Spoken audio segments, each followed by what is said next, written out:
Hey, welcome to Smoker Broker. I'm Robert Mesh, and I am the guy they call Smoker Broker. Happy Thursday. Hope everything's going well. Gearing up for July the 4th, getting into the fourth weekend.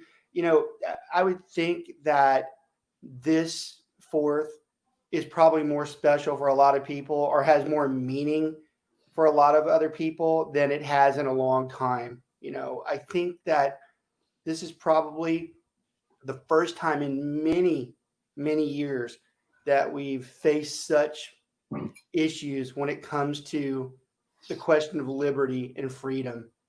Even for myself, I've reflected back over the last, you know, 6 months, and it's incredible because it doesn't matter what side you stand on. This isn't a comment one way or the other. A lot of people a pet peeve of theirs of mine is I'm very neutral, but you have to be when you're live and on media. But I will say, no matter what camp you're in, I think everybody would have to agree to some extent that our liberty is a little bit threatened right now, depending on a lot of different things out there.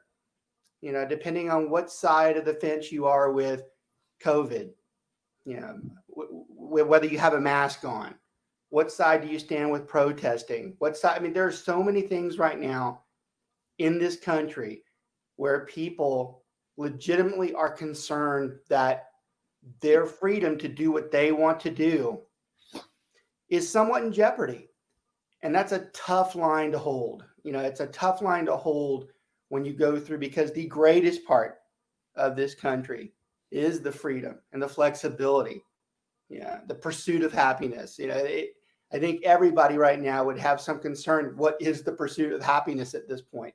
What is it that we're doing? So for me, and I think for a lot of people out there, the fourth has a lot more meaning this week. This weekend, I think a lot more people are going to be much more sentimental in their views that you're going to see, their postings. I think you're going to see a lot more appreciation or even concern as we reach this fourth. So the fourth's always been an outstanding holiday to celebrate in this country, and nothing ever takes away from the greatness of it. But it's going to be a little different this year, and then this first time in a long time we've been tested so hard on all the things that we embrace, love, live, and it's really a true test of humanity in general as to how we're handling what's going on in the world today. And I like the show we have today is a good one because it really embraces a lot of these things that we're talking about right now, but it talks about your development, your freedom, the things that you need to do, the things that make you happy. Not only is our guest just a professional business coach, he's a motivator. He's a genuine good guy. I've known him for years, and I think we're trying to get him in the studio right now. I'm going to have an introduction here and just there. He's already there. I don't even know how much. This is a good day for this show because it's great to go into the fourth weekend with a positive, upbeat, and addressing all the things that really affect us in our personal lives right now. So I think it's a perfect timing for the show. It's funny, I had him on. I have a list of people that I always want, and I wanted to talk with him. I had him for like the next month or two, and then I started thinking, I'm like, this is probably a better week to bring him on with what we're going through and what we're trying to attempt in all of our business stuff. So I want everybody to give a really good welcome to my buddy out here, Mr. Carlos Villarreal. He is a longtime friend. We used to work way back when. At least I've probably known Carlos now for 25 years. Our days back at Foot Action. He is a longtime colleague. He's a really great personal friend, and this is really one of the first times we've talked in a long time. He's moved. He's in the San Antonio market, but it's so good. That's one of the great things about technology and Zoom and all the stuff we have out there is that we still see each other's lives quite a bit. So it's really like I just saw you yesterday. Carlos, how are you, my friend? Hey, Robert, I'm doing fantastic. So, look, I am so grateful that you had me here with your community. Brent, hello to you as well. Um, this is really exciting. I mean, yeah, as Robert mentioned, we've known each other for many, many years, and technology just seems to improve. We have connections and everything, and we can still keep in touch. And here we are today. Um, and I'm just so grateful to be part of this community and sharing some time with y'all for the next hour or so. I know so many, I go through so many coaches and, business partners in the firm that we run. That's a very common thing. And, there are some good ones and there's some not so good ones. I know that you started doing this a while back, and I always told the friends that we had in common, I go, he's perfect for that. That's exactly what he's always been. He's a great listener. He's good with advice. He's a good-hearted person. And I've told a lot of people we have in common. We always talk when we see people that we're like, hey, have you seen him in a while? I'm like, yeah, he's doing really well. He looks great, and that's a perfect position for you, because believe me, I deal with coaches day in and day out. And some of them I'm like, hey, good try, try harder.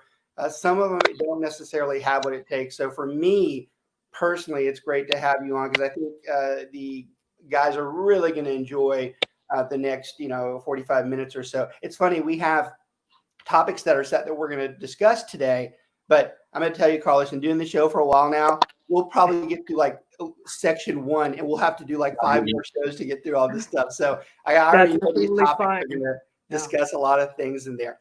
Don't want to fit my buddy over here, Brent. I love the title on there, Not Jonah Hill. That is awesome. Now, anybody who knows and follows me, that's a really great subline there, because I've been really big over the last, for me personally, for the last 10 years, but even more so recently, I've really been pressing the topic of what we're doing in the SWR group in Keller Williams. It really is a live money ball. We are playing money ball in the SWR group. And those of you who are not familiar with the movie and you've never seen it before, Moneyball addresses the attempt with the Oakland A's general manager to redraft the way baseball was done, to really restructure how teams were built, which is actually kind of fitting for what we're talking about today. How teams were not doing it the traditional way, taking a different route, doing something that nobody believed in, having fear, scared of it, people telling you it's a dumb idea. Well, that's what we do. Dumb ideas. Group. We're turning that around, and it's funny. The station owner and producer, he knows that about us, and we've been joking that Brent and I, it's very similar to the roles in the movie. Of course, I don't look like Brad Pitt. He doesn't look like Jonah Hill. It's probably the reverse way around, but that's a funny subtitle for him today. Brent's our director of ops at the SWR group. Carlos, you and Brent would get along very well. Two similar people, few years apart, but very similar. He reminds me a lot of you way back when. So Brent, thanks for coming on today. I really believe you're going to benefit as much as I'm going to benefit from listening to some of the things Carlos has to say. So Carlos, tell them just a little bit. I gave a little background. Tell them what you've been doing, how you got here, and what it is that really drives your passion to be in this business coaching business. Yeah, well, look, I'll keep this as tight as I possibly can, but I started off in retail right after high school and college, started working for Foot Action athletic shoe stores, and that's where Robert and I paths crossed. But I was with Foot Action for 18 years, and I was young. I was managing my first store at 19 years old, and I thought I knew it all, right? 19 years old, managing my first store, and I had this large. I made several mistakes. I climbed up the ladder. I was a very young district manager by the age of 24 years old. Wow. And, I thought, wow, success is coming really quick. But again, I made a lot of mistakes, but I really enjoyed retail. There's a saying in retail, you either love it or you hate it. And that comes down to really the people that you're serving as customers, but the people that you get to work around. And so I spent a total of 18 years at Foot Action, climbed up the corporate ladder, managed a few different districts, Tampa, Florida, Miami, Florida, moved to Dallas, and I spent time on the district there before going into the corporate office in Irving, Texas, and in operations manager. And so, after 18 years, and when Foot Action decided to move the corporate office to Mahwah, New Jersey, I decided that I had been here long enough and it was time to go. And I was very fortunate that I had some connections, people that had left, and I wound up working for Oric Vacuums. But the Oh, really interesting thing about Oric Vacuums was that I was going to be in a position where I was going to be working with independent owners. And later, we had them under a franchise agreement, but these were basically independent owners of their own brick and mortar store. And this was really exciting. It was exciting, but it was also very scary because I was going in and working with these owners, and these are people that have had their business for 10, 15, even 20 plus years. And I found it really interesting that a lot of them did not know enough about P&L statements. They didn't know about operations. They didn't know general retail. And what actually happened, a lot of these owners, they got into the vacuum business, and that turned into a retail model for David Oric and his son Tom. And so they signed up as an exclusive dealer, but they had like very few of them had like very little retail experience. so So I can relate a lot to that. There's a couple things you said that you and I just see complete eye to eye on because our backgrounds are very similar. So one of the first things, we have that issue in real estate. In fact, we discussed this just yesterday on one of the bigger calls. One of the most difficult things, we have a lot of real estate agents that watch the show on archive, throughout the week, not just in Keller Williams, but throughout a lot of brokerages. And when you get to become a manager of like a real estate brokerage, i.e. a team lead, whatever you're called in whatever brokerage that you're in, one of the most difficult things for those people is that their qualifications for them becoming one of those people is typically driven by sales and sales only, meaning they were a good salesperson. So they're like, they will be a good manager. And those two things don't always mix.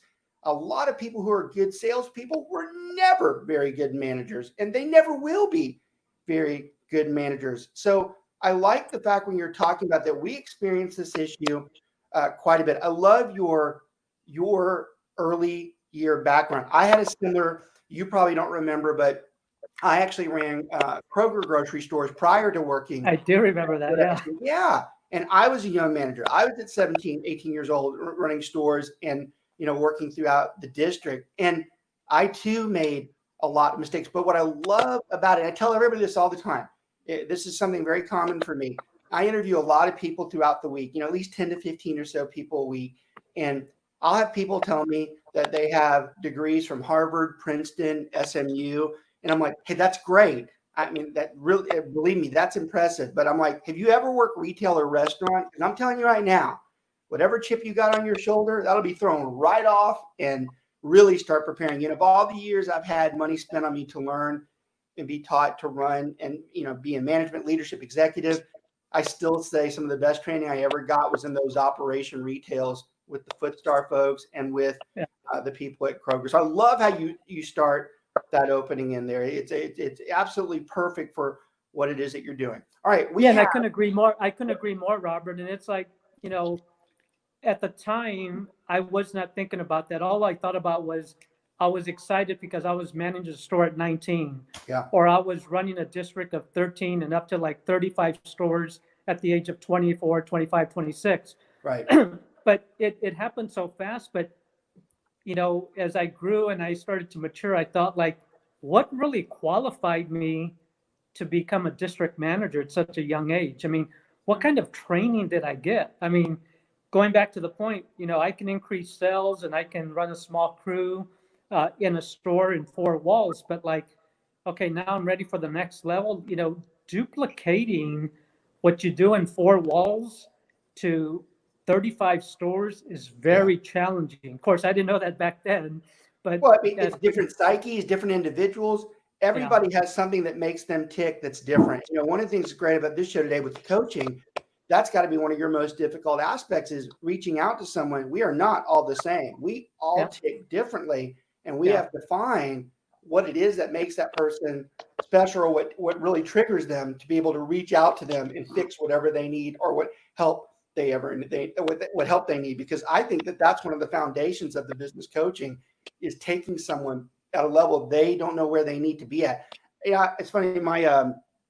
My brother, who's a very high up exec in a prior company, or in another company, and I don't ever like to say the name. Everybody knows what it is, but I don't like to talk about the name on the show. But I've been fascinated over the last, he tells me, we were talking the other day, he goes, I'm a business coach. I'm like, really? He's like, yeah. I go, I'm surprised by that. He goes, why? He goes, they've been really super helpful for me. And a lot of the people, since I've come back into the Keller Williams world, they embrace the coaching aspect. Now, Keller is very unique in the fact that they have internal coaching, but people still use outside coaches too.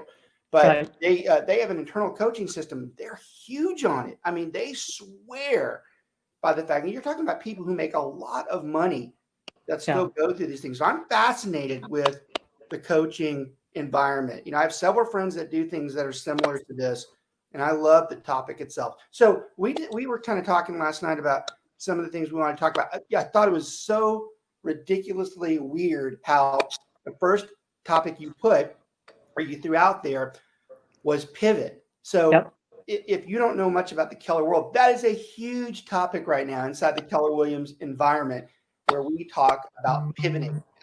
Gary Keller has been a mastermind of pushing through and adapting into different worlds. And of course, in our new COVID environment right now, we've had so much great change. He's actually volunteered his personal time along with his executive crews, not just into the Keller world, but to every real estate person out there in this pivot market, teaching them how to adapt. So I love how you put that as a topic. I'm like, well, that'll go over really well with our crew, because that's all we've been discussing. So we can talk about pivoting for months. There are a few issues that I wanted to talk about that really reflect what a lot of people that are watching or that will watch have to say about pivoting. We were discussing about adopting to the virtual side of this. There is no doubt right now that the virtual side has encumbered what we're doing. So I want to talk about how you feel about people, how they have to adapt. There are some people who are comfortable with tech. There are some people who can't stand it. There are some people who are willing to learn. I want to talk about, when you talk to your customers and clients, how do we get them to where they're in their right place with the new world that we live in? Yeah, Robert, and that's a great question. And really, I'm always working from a framework of mindset, because I believe mindset is really the basis, the foundation of everything that we do. Because when you're not in the right state of mind, it's like, I don't know how many people we have watching the show right now. I know there's going to be many others that'll watch it later on. Than anything. Yeah. But I hope that people, you've been doing this for some time. It's a great community for you to provide knowledge, expertise, a great community.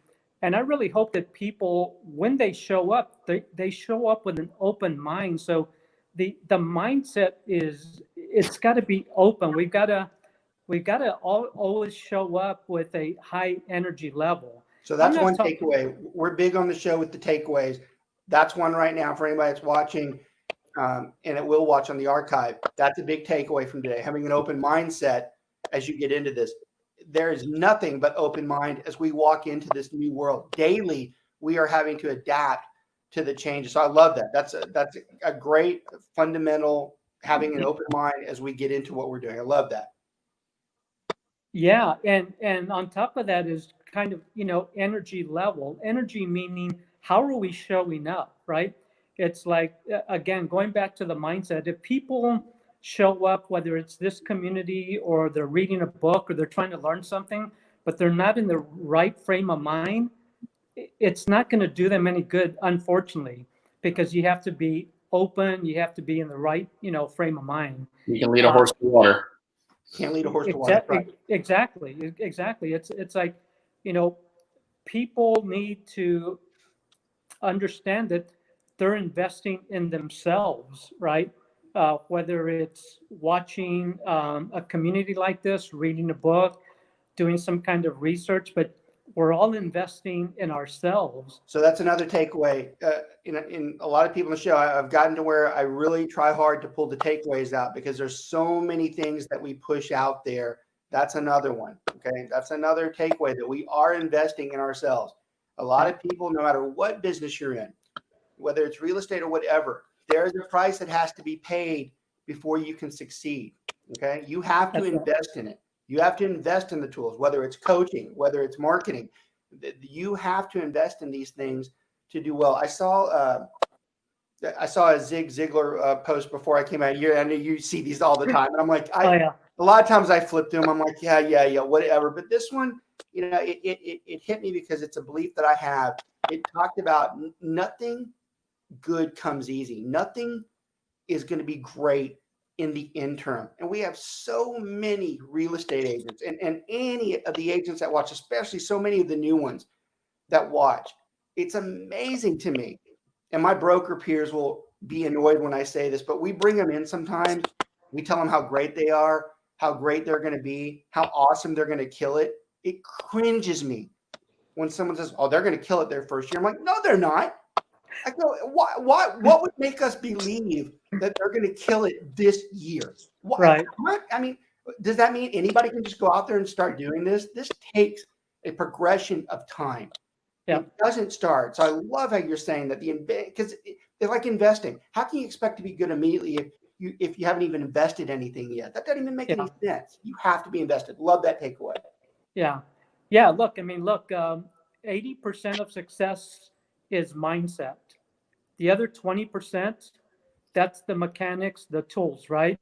I know hope is not a strategy, but I'll say hopefully everyone either has the tools or they're getting the tools to be an expert, an authority in their field, obviously here as real estate agents or brokers. But 80% of it is mindset, right? And yeah, you have to give yourself grace, Robert, just like you're talking about. It's like things take time. There's a natural progression, a process that needs to take place. But I can't speak high enough about the impact of having that open mind. And when you talk about pivoting in today's environment, I mean, look, the last 4 or 5 months, our world has just been turned upside down. Yeah. From the pandemic to the economy. We have I don't know, something like 30 million people that are unemployed, I think, whatever the numbers are. You have racism going on. So there's a lot of tension. And right when I came on, I think you were talking about people's emotions and what we're having to deal with.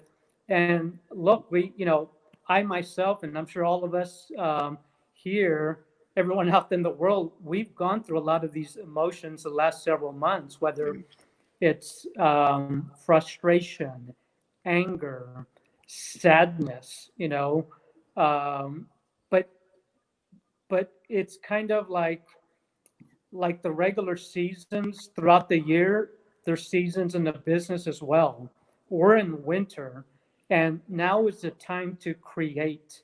Right. We need to create right now because we do have to pivot. That it's like it's not business as usual. So that's a big takeaway as well. That's something that Gary Keller pushes quite a bit, and even in our region as well, that now is a redefining stage.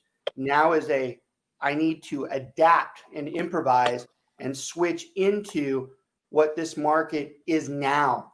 How it's been in the past is in fact the past. It's not the way it's going to be. And we have to start pivoting to what is the next direction. Now, pivoting is not new to business in general. Pivoting's always been there. Everybody always has to adapt to change, but this one's different.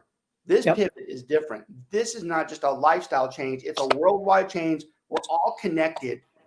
If COVID hadn't shown that we're all connected, I don't know what can. We're all connected out there. This type of change is one for lifetimes to come. We are now adapting into a world that has not existed. We knew there are possibilities of things like this happening. There's movies about these things happening. Kind of weird how the fruition comes into, good Lord, that it actually is happening. But now is a redefining time. I love the winter comment. We are kind of in a winter. Yeah. We are in a winter because we are having to dig down and say, what does my particular future look like? What is it that I'm going to do? Because that's the key for anybody out there right now that feels like they're not doing as well, that they're lagging, that they've been disrupted because of this. Now is the time that you start reevaluating and say, what do I need to do? We agree that there are some people that are in very hard ways right now. We know that it's what is the next step for them? What is it that they do? Because if the answer is nothing, they're in trouble. What's the old saying that if you can't expect new results if you do the same thing every day? Yeah. Nothing ever changes if you do things the same. That's very true for right now. Carlos, can I ask you, because a lot of people, as we know, they hate change. People don't like change. And in this current environment, change is being forced upon us. And whether you adapt is going to be whether you survive or not, right? But in general, how important is somebody's why to them as far as making changes and improving their business? Because we can say until we're blue in the face, you need to change your strategy, but until they find their why, their real reason which motivates them, how important is that in your coaching? That's number one. All right, so we're done.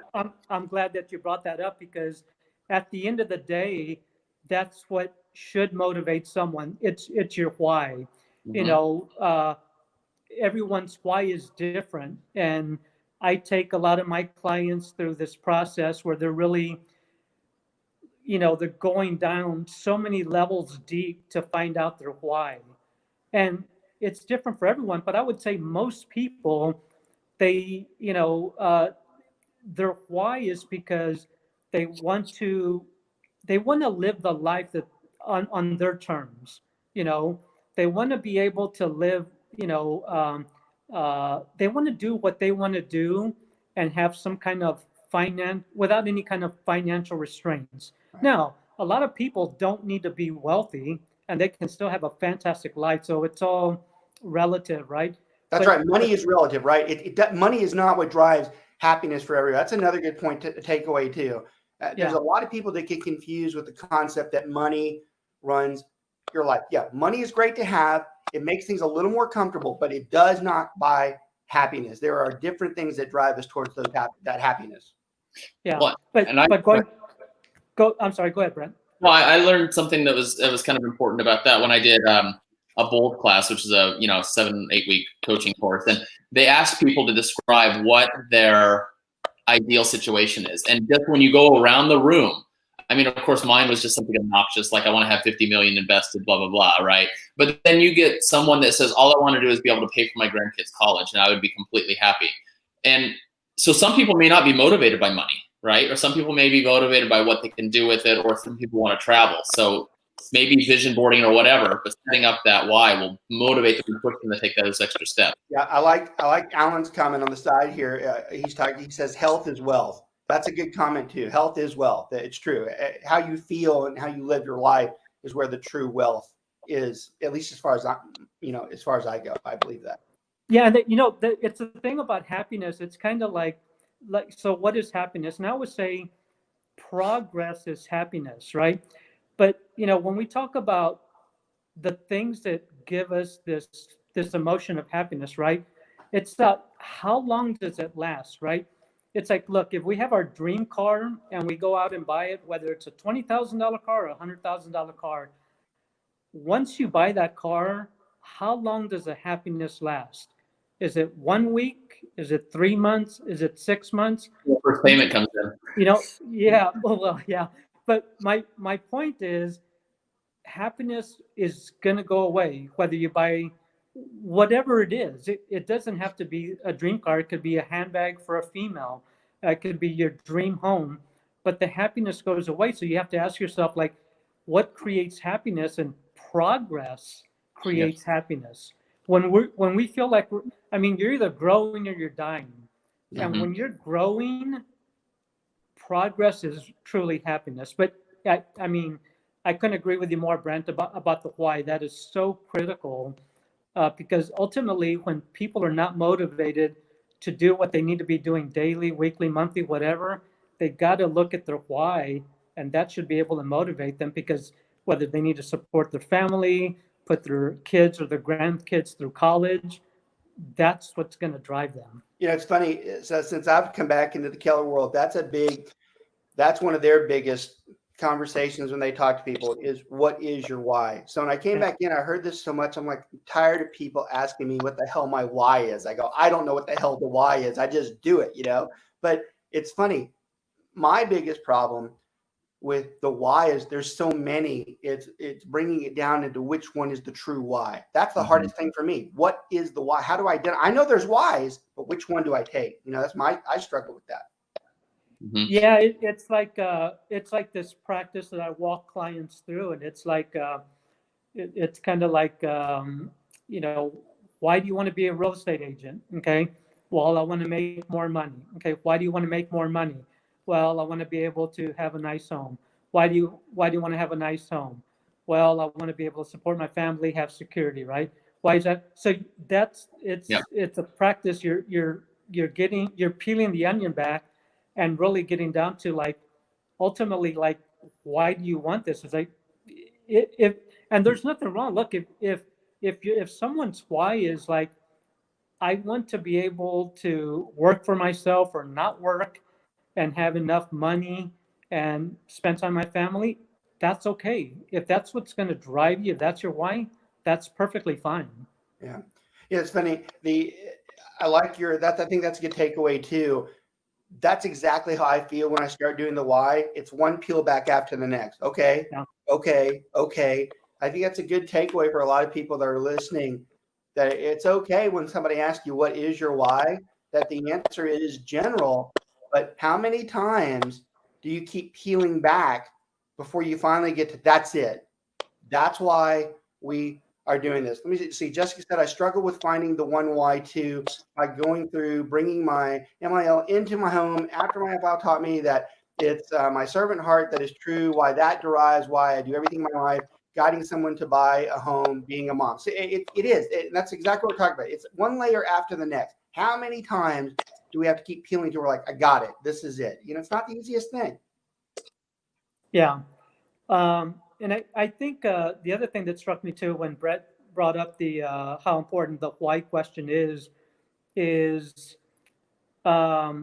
during kind of the topic at hand, like kind of like pivoting in business and where we go. It's like during crisis, breakthroughs are created, and it's like I learned from one of my mentors from afar, Tony Robbins, that change your story, change your life, because that's associated with the why. We all have a story in our mind. And sometimes, many cases, we need to let go of that past story because that's what's keeping us from moving forward. So that is huge when it comes to like, you can lead the horse to water, but you can't force him to drink. It's kind of like, you've got to change your story to change your life, because then there's triggers that come up for people in life and in business of what's holding them back from wanting, from moving forward, from getting from progress that's going to equate to happiness. Yeah. So go ahead. Go ahead. I was going to say, how do you deal with complacency in people? The people that feel that they're just going to be. Hang on, I want to say one thing before we go on to that. One of our head bosses, Smokey Garrett, he's pretty much an icon in real estate himself, but he is big on these types of markets redefine who somebody is. This type of market is where the people who lead for the next 20 or 30 years step up. They don't sit. They don't wait. They take the opportunity in a low point and make it a high point. And that's really struck me as a different type of thinking when you have all this negativity out there. But he's done the best that he can with his staff to reinforce that, you get up, you start addressing these things, and you start making your new future be better than everybody else's. They instituted in our particular region where they do this mindset call like at 8:45 in the morning. And I have to admit, I didn't think they would go as long as they did, but it's the point that they know that there's a lot of people who struggle out there, and they do need to hear the stories to redefine themselves, to do a redo, to dig in, define what they are going to do for the future. Because it's just like the people who are benefiting in the financial markets. There will be thousands of millionaires made from the crisis. There Absolutely. are people who are watching the financial markets and they're like, there is no way that company stays at that amount. Yeah, it's funny. You watch all the speculation with American Airlines. What's the stock at, like 12? American historically is a $60 to $70 stock. Historically, good, strong. There are millions of people right now going, there's no way American stays at 12. There are tons of people who are redefining themselves, redefining their jobs. Everything is working. The people who succeed right now are the ones who are digging in and making that change. But always, I love how you said that. Our boss talks about that a lot, and it's important to me. So I love that. Brenton, I'm sorry, you were asking. Oh yeah, complacency.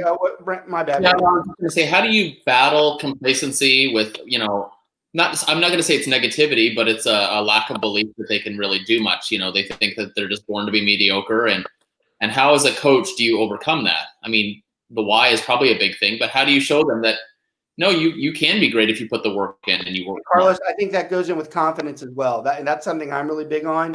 I think those two things mix is what he's talking about. So I'd like to hear how you talk to your folks about that too. How do you build it to where they don't have to accept mediocrity? Accepting mediocrity is tough for me. I have to admit, personally, that's a tough one. When I meet someone who lives like that, I'm like, why? Why would you try to be average? But I'm wired differently. But I'd be curious to see how you get people to that next level. Yeah, actually, Brent said the key word in that. Not sure if you recognize that, but belief, right? And I'm not talking about just like, okay, yeah, what I believe, but it's like we all live a life based on beliefs that we have. Mm-hmm. And if we have certain beliefs that don't serve us, then those need to change. But again, it has to do with finding out like what's bringing up those patterns. So there's various exercises that I work with my clients on to understand, like trying to think of an example where just asking questions to try to find out, like, if I think, Brent, you said like it's not necessarily like negative, someone that's negative, right? But I think it's kind of like having, as people, we're trying to have we may not understand like why someone doesn't want to, I guess, progress or improve themselves, right? Right. Maybe they couldn't ever become a millionaire one day, right? Like, oh, that'll never happen to me. It's ridiculous. It can happen to anybody. It can't. Yeah. Sure. Yeah. So again, a lot of those beliefs come from, believe it or not, childhood. Yeah. And that has gone on for many years, right? Because when we talk about like money, and you talk about beliefs and money, and let's say someone feels like, how about someone that they don't ever feel like they're even going to earn $50,000 in a year, mm-hmm. $75,000, $100,000, let alone, hundreds of thousands of dollars and millions of dollars. But it all comes from, I've not come across a case, and I've dealt with this a lot of the times with business owners and just, other clients, but there's something in their background that is preventing them. It's a belief in the background. So, it may stem from even not only their parents, but their grandparents. It's amazing how that works, because I believe that. I do believe that something in the past, it's so heavy on someone that it just continues to absorb their life. I think one of the most difficult things for anybody who's had something painful is the process of getting over it. How difficult is that? And the fact that someone might have embedded into you that, hey, this is who you are. I don't think anybody can ever tell you who you are. You're the only one who can say, hey, it's me. I know damn good and well what I'm doing. But they certainly can have an impression on making you feel like that. And I think that's the toughest life, is when someone's made you feel that that's who you are, and you're not strong enough to say, no, I'm not. I'm not that. I never will be. I'm not you. I think that's very hard. I can relate to that stuff about past, and that's a tough one. I really, that hits me hard, Yeah, it's like, we probably have all heard, maybe it wasn't in our own personal childhood or experience, but money doesn't grow on, Trees. Yep. right? So like even a simple phrase like that, I know I heard it as a kid growing up, Yep. with my parents, right? And I wanted this, and my sister wanted this, and my brother wanted this. And my parents, they were challenged. We were, middle class at best, you know. So grateful that, we had a roof over our head. We had plenty of food. It's not like we went without food, but, as kids, we don't know any better. We're kids and we want things. And our parents, my parents, they wanted to give us the best life that they could. But, you know, and it's kind of interesting. So like, where did they hear that from? I'm sure they didn't just make it up. Nope. Came down. So did they hear that from their parents? Mhm. And where did their parents? So it's something that you really have to go back to kind of, again, dig into to get someone to change, talked about change your story, change your life. That goes right along with it. That's in line with that. So Alan makes a good comment. He talks about 80% of the population in the USA have no saving. Yep, the past matters. It's first of all that both of those statements are pretty much true. And what's the is it past is prologue? Is that the past does have an effect on what we do? I think the greatest challenge is, do we let the past endure and consume us to where we can't move forward? Because that's the real block. Because anybody can change their life starting now. They just have to do it. The past does affect it, but they can change it. Yeah, that's right. There's an excellent book you guys are both touching on, and maybe you guys have read it already, but it's Secrets of the Millionaire Mind. And it basically talks about how there's a blueprint that gets put into your body from the moment you're born. And if your parents are always stressed about money and talking about it in a negative way, then you can unintentionally sabotage your own potential as you get older because you see money as a dirty thing. That's right. Yeah, I think one of the greatest threats to the business community and the average individual who's out there working is their attitude and their work ethic in general, because those things are very hard to teach. It's not like we can take someone and say, you have a bad attitude, you need to change it. In fact, sometimes it makes it worse when we do that. Those are the hardest. We can teach people the technology side, we can teach people how to do something, but it's very hard for us to persuade their attitude and the way they work. Those are things that they probably developed when they were 4 to 7 years old. And it's very hard if they didn't have the leadership at home to embed that in them for them to embrace it later in life. And I was very fortunate. I did come from a very, my father is very high up in the United States government. And my mother was very strong-willed. I was raised on the attitude is horrifically important. The work ethic is everything. And my life has greatly been affected by being taught those things at an early age. But if you don't get that when you're younger, it's very hard to absorb it when you're older. And I think that's probably one of the greatest challenges out there. Yeah, it's I can talk about, my past. My parents were divorced. They got separated when I was 8 years old. They got back together a few years later, and they tried to make it work. They couldn't work it out. They basically could not get along. My mom today, she's remarried. My father isn't, but everyone gets together and everyone gets along. My dad's never, like, even though they got divorced and we didn't live together for, probably after middle school, high school, in the same household, he's always been there for us. We've taken trips, what have you, but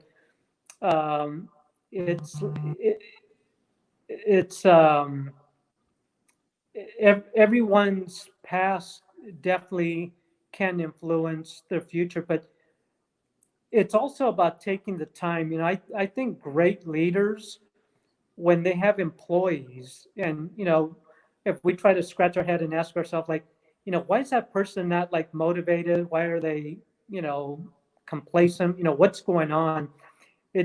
We truly need to take the time to find out, like, what's going on in their life. So that's right. And that's a good one, because that is really, so I have a lot of agents that work with me, and as much as I like to be their helper, their whatever they want to call me. There are things that are affecting their personal lives that if I don't know, it can have an effect on how I respond to them. And Yeah. I've always been fortunate with being a supervisor or helping people that I see a lot of the stuff. I mean, God, if you heard the daily conversations I have I always have told Dina, I should have done this job with a counseling degree and a counseling, financial management, divorce specialist, all those things. I hear the worst stories, but everybody, the way they respond is what's affecting their personal. I can tell just by the tone in somebody's voice what's wrong. I can tell if something's bothering them. I can tell that something's back there. But if they don't tell me, I don't know how bad it's affecting them. And it does affect what we're trying to accomplish with them. So that personal backside is really a big indicator as to what we're trying to do with them. Yeah, that's right. Yeah. Yeah. I mean, it's, even when I was a young manager at Foot Action Robert, and, I could detect, I just had this way of kind of knowing, like someone, if they're not doing well, then we'd go out to the food court and grab a Chick-fil-A Coke or something and like, hey, what's going on? And they're like, well, work's going on. I'm like, no, I don't want to know about work. I want to know what's going on with you and your life. How's everything? And, we just have to be caring, compassionate people, because I'm sure we all had someone in our life that gave us an opportunity to explain like what was going on in our own mind at a certain point in our time. So, well, I think a lot of our that's the way I think. Yeah, a lot of our agents on a daily basis, that they get confused with them not doing as well versus there's something else going wrong. Something else is happening. It's not the fact. So I deal with this daily. I mean, look, the real estate industry, we lose about 83% of the agents within a year or two. That's a huge turnover.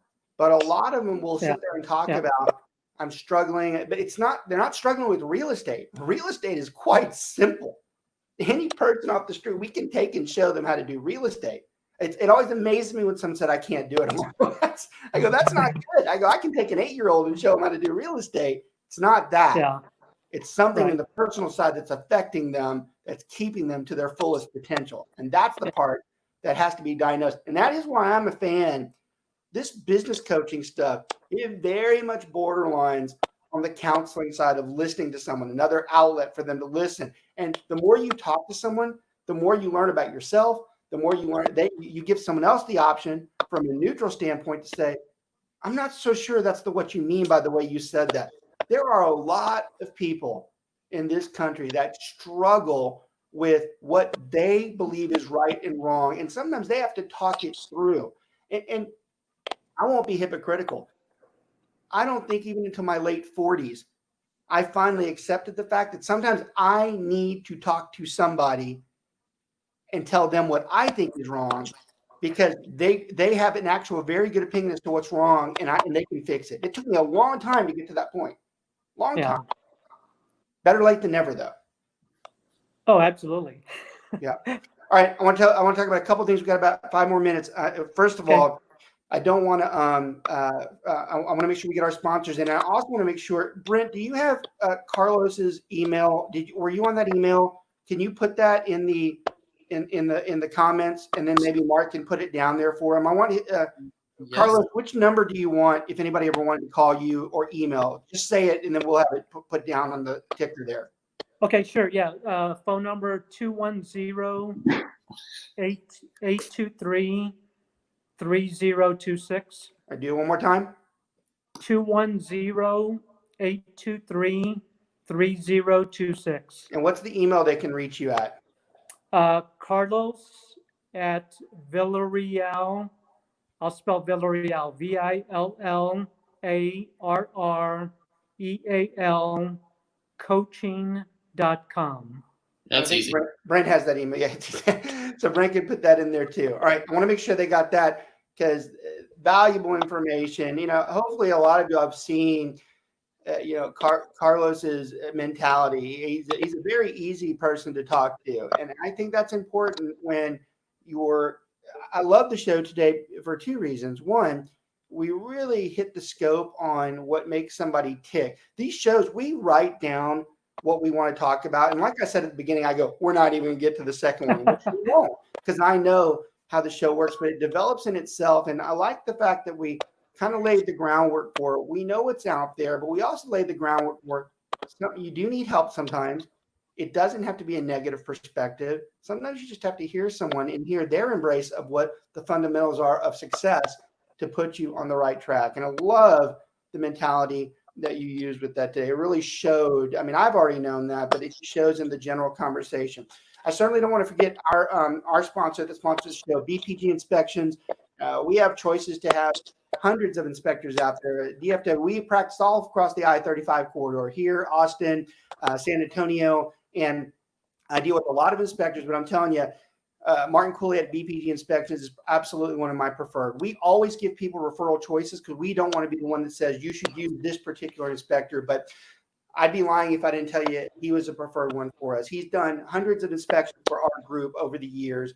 His bedside manner is so absurdly good. I mean, he presents it exactly like he should. He says it like he should. He doesn't scare people. He tells them what's wrong. His reports are very easy to review. It's so easy for me when I have to review so many of them to go through. I know exactly when he's highlighted something that's probably the one that we want to fix. You can reach Martin at 817. It's down on the ticker, 401-3240. Again, that's 817-401-3240. Great inspector, great guy. Always appreciate him sponsoring the show. He's definitely a major part of what we do at SWR Group and in the Keller Williams environment as well. So thank you for that, Martin. Okay, we have just a couple more minutes.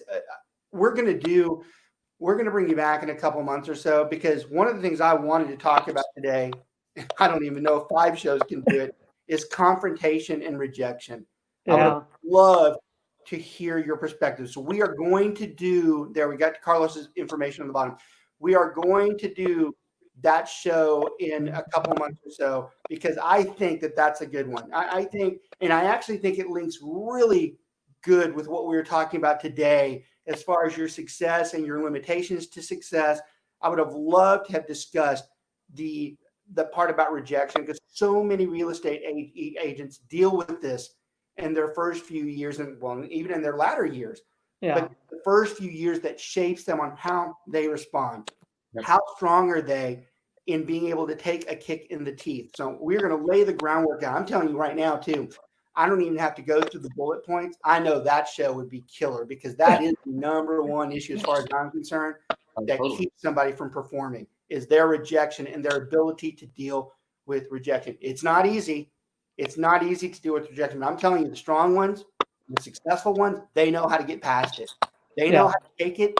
They know how to take it, take a shot in the jaw, get back up, and start all over again. And that is something that I cannot wait for us to discuss in a couple months from now, because I really think that that'd be something that everybody benefits from. Look, I want to thank everybody, Carlos especially. Man, I can't tell you how good it is to see you again and talk with you, buddy. It's a long time. I'm so excited about us opening up the branch down there in San Antonio. I'm going to be spending. Great to see you too, Robert. Thank you. Appreciate it. Oh yeah, no, it's really, really good seeing. Thank you for your time too. I know your time is valuable. I told everybody, when I communicate, I go, hey, y'all should be lucky. He charges for this, so you guys are getting a freebie today. So I hope everybody really appreciated it. Brent, thanks as always for being on the show. Your input is much better than mine. So thank everybody. You guys have a great 4th of July. Really, 4th of July this year has a lot more. Hey, glad to be here. Thank you, guys. So enjoy it. Appreciate it where you live. We'll talk to you guys real soon. Thanks for watching. Take care. Okay. Thanks, guys. Appreciate it.